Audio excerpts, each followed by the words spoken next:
In this video, we're discussing our new collaboration with Sibarist, the April Booster.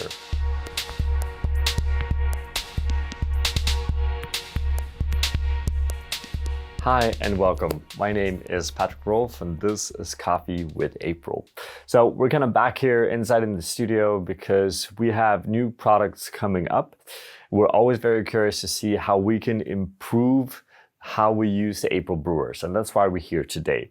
So today we're talking about one of those new products, and it's a collaboration product that we do together with Sibarist. For those of you that don't know who that is, it's a company located just outside of Barcelona in Spain that's kind of gained fame and momentum over the last years for developing different paper filters, different boosters, and other things to improve your home brewing more or less. So we teamed up together with them to create another version of the booster, which is basically a little metal disc or a filter that does a few really interesting things with your brews. And in this video, I'm just going to walk you through what kind of makes the April version special and how we're doing it more or less, or how we're using it. So the whole point with this filter, and it was designed several years ago, right? And there's been different adaptations for different brewers in the industry. This is obviously specific in the way that the measurements, the whole structure is specific for April, and it's designed to bring out the most out of the style of roasted coffee that we work with, right? So this is focused on a lighter roasted coffee, a cleaner coffee as well in terms of processing and so on, right? Now, one of the things the Sibarist have been famous for over the years is basically brewing fast, so shorter contact times when it comes to brewing.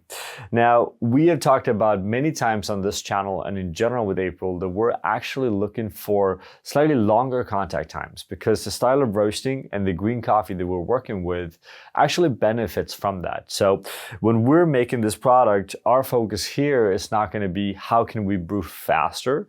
The focus here is how can we brew better, which is not always the same. Now, the main thing with these, which are really interesting, is that it increases the amount of contact with the paper filter or contact points.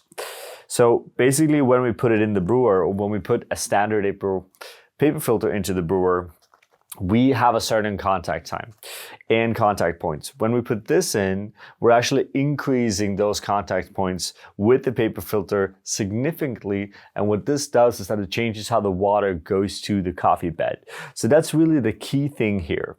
It's how the water goes through, because in theory, what happens with any kind of coffee brewing, channeling or water going through the coffee bed inconsistently, it's pretty much 100% guarantee when it comes to any shape or form of coffee brewing. And what this does when it increases the amount of contact points is that it actually allows the water to spread out more evenly in the coffee bed from the beginning.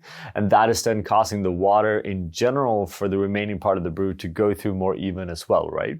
So the structure and the way that we're working with it is not focused on let's brew faster, it's let's brew better.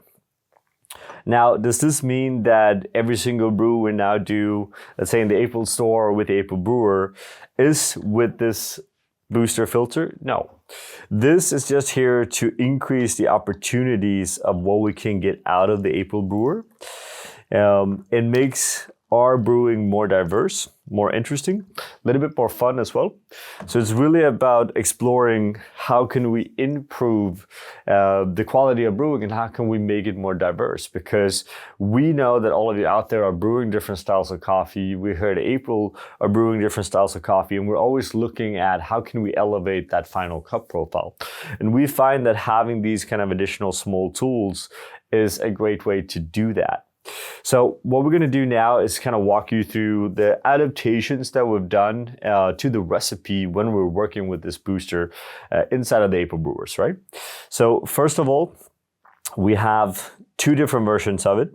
So we have one version that is specifically for the plastic brewer. Based on the diameters that we have in that brewer, it's a little bit different.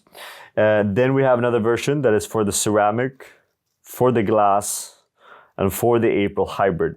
So when you make your purchase, make sure that you choose the right booster for the right product.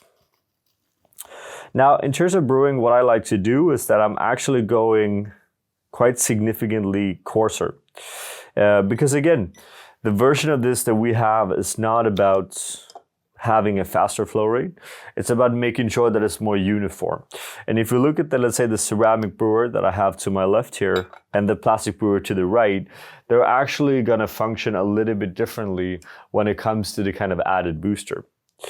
So the standard recipe, as you guys know by now, it's gonna be 2 pours, 100 grams each pour. We're going 60 circle, we're going 40 center. And we're gonna basically do the same here. Now, what we can see is that, and this is kind of highlighting the difference between these two brewers to begin with, the plastic always had a slightly faster flow rate than the ceramic brewer. And that's kind of something that we're highlighting now with the booster, because what happens now is that the plastic is moving a little bit faster than usual, and the ceramic is moving a little bit slower than usual. Now, second pour that at 35 seconds, we're doing that identical to that first pour, so 60 gram circle into a 40 gram center. So with the ceramic brewer, for example, we're actually increasing the amount of brew time with quite a few seconds, even though we've gone a little bit coarser. But what happens here is that we're improving how the water goes through the coffee. And I like to argue that if we can find an optimal way for the water to go through the coffee, we actually want more contact time, because more contact time is going to allow us to extract more of that coffee. Now, obviously, all coffees got to brew up a little bit different, so it's about changing and doing different things with the grind size in order to get the most out of it, right? Today, we're brewing one of our favorite coffees for the season, a clean SL28 sorting from our partner farmer, Peter, at the Kamavindi estate in Embu in Kenya. This coffee in general for Kenyan coffees has a little bit of a faster flow rate. And we find that using the booster on this really helps, because again, we're having this slightly longer contact time, and we just get more out of the coffee, which is something that we really appreciate. So in general, that's kind of what we're looking for. And in terms of qualities of brews and difference, what we notice, and maybe it's the most important part, especially when we're brewing in the store where we brew several filters at the same time and we serve quite a lot of pour overs, is that with the booster we have an increased consistency. So we can control better uniformly, or more uniformly, that over, let's say, 100 brews, 50 brews in a day, we're actually going to have more consistency in between each of those brews. So we find that the booster, for example, really helps when you're competing to get that consistency out of 3 brews. But just in general, it helps you to have that more consistent water flow rate throughout every single brew. And that's really the key thing here, right? So first of all, to do a little bit of a recap, we're here trying to be more diverse with the April Brewers to get different results with the same coffees, to add a little bit of a layer of complexity to the brewing, which makes it more interesting. 2, we're looking at controlling how that water goes through the coffee, so you can go through uniformly each time, and with that get a more consistency in between different brews. Now, does this mean that we're only brewing with the booster in the future? No, we're going to change. We're going to switch it up, as we do, for example, in our store. We're switching the brewers with the different coffees that we're using. And that's something that we're going to keep on doing with the booster as well, which is going to be really interesting and have been very interesting so far. Now, this product is basically available on the website for wholesale and retail when you see this video. So if you have any questions on it, any thoughts, you can just reach out to us directly, or as always, you can always comment below. We're very happy to take that conversation. It's nice for us to be back in the studio, and you're always welcome to come with ideas and thoughts on what you want to see here as well. So don't hesitate to reach out if you have any questions. Now, that was basically it for this video, and as always, we want to thank you for watching. Make sure you subscribe, make sure you share, make sure you sign up for Patreon, all of those things. It's all very helpful for us. And with that, we just want to say thank you for watching, and wish you a good day. We want to give a special thank you to all of our Patreon supporters. It's because of you that we are able to continue to make these videos. And we want you all to feel free to always come with suggestions and ideas on the content that you want to see, because we are doing this for you and because of you. Thank you from all of us here at April.